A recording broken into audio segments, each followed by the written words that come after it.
If you prefer being alone most of the time, there's a really good chance people have been reading you wrong.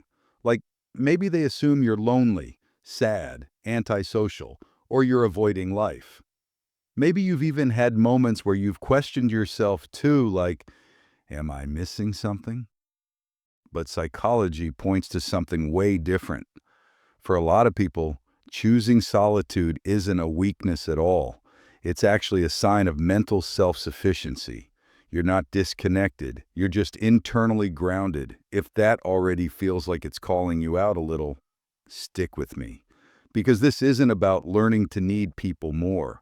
It's about understanding why you already know how to be enough for yourself. First, you've got a strong internal emotional regulation system. Psychology shows some people don't need constant outside input to keep their emotions steady. When you're upset, bored, stressed, or overwhelmed, you're not immediately reaching for noise, distractions, validation, or someone to calm you down. You can actually sit with what you're feeling and work through it internally. Like instead of needing to talk everything out right away, you might take a walk, chill alone, reflect, or just think it through in your head. That doesn't mean you're bottling things up. It means you know how to process your emotions independently. And that's a legit strength. It helps you stay calm in situations where other people start spiraling and need reassurance nonstop. Second, your sense of identity doesn't fall apart in silence. Research indicates mentally self-sufficient people can stay solid in who they are even when they're alone. You don't feel like you disappear without constant interaction. Your thoughts, your values, your interests, your whole inner world is still alive, even if no one's around. A lot of people get restless alone because they rely on other people to reflect back who they are. You don't. You can sit by yourself and still feel like you. That's not emptiness. That's self-containment. Third, you create meaning from the inside, not from the outside. Psychology shows people who genuinely like being alone usually have rich inner lives. You don't need nonstop stimulation to feel engaged. Your mind already has depth. You might be into reading, thinking, creating, learning, or just observing life.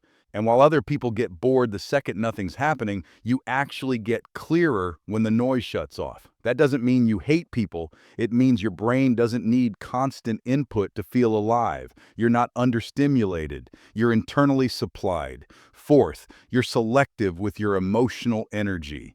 Research suggests mentally self-sufficient people are intentional about where they invest themselves. You're not out here spreading your energy everywhere just because you should. You don't socialize just to fill time. You'd rather have fewer interactions that actually mean something. And that's why being alone often feels better than being around people who don't really align with you. That's not avoidance, that's discernment. You get, on some level, that your peace is valuable. Protecting it isn't selfish, it's smart. Fifth, you're comfortable being your own witness. Psychology shows a lot of people struggle with solitude because they don't like being alone with their thoughts. Silence brings up discomfort, and they don't want to deal with it, so they stay busy and distracted. But for you, being alone doesn't feel threatening. You can observe yourself without instantly judging yourself or running from what's going on inside. You notice your thoughts, patterns, and emotions with curiosity. And over time, that builds serious self-awareness and personal growth.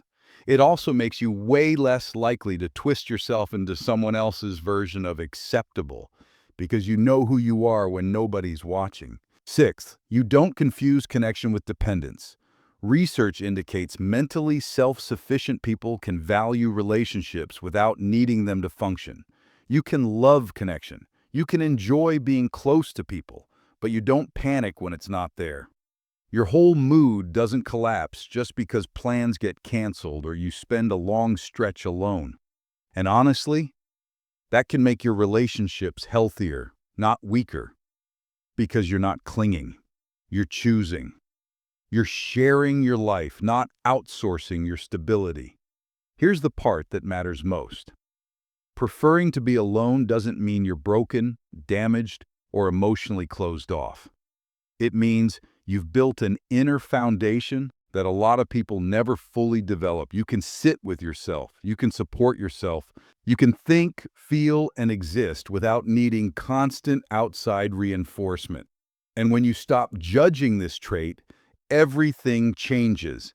You stop forcing yourself into social patterns that drain you. You stop apologizing for needing space. You start honoring your natural rhythm. And then when you do choose connection, it's coming from fullness, not from lack. If this video just put words to something you've always felt but couldn't explain, you're not alone. There are a lot of people like you, quiet, self-sufficient, thoughtful, living rich inner lives in a loud world. You don't need to become more dependent, more social, or more visible to be whole. You already are. And if you want more psychology insights that help you understand your personality instead of questioning it, hit subscribe. The next video might help you see yourself with even more clarity.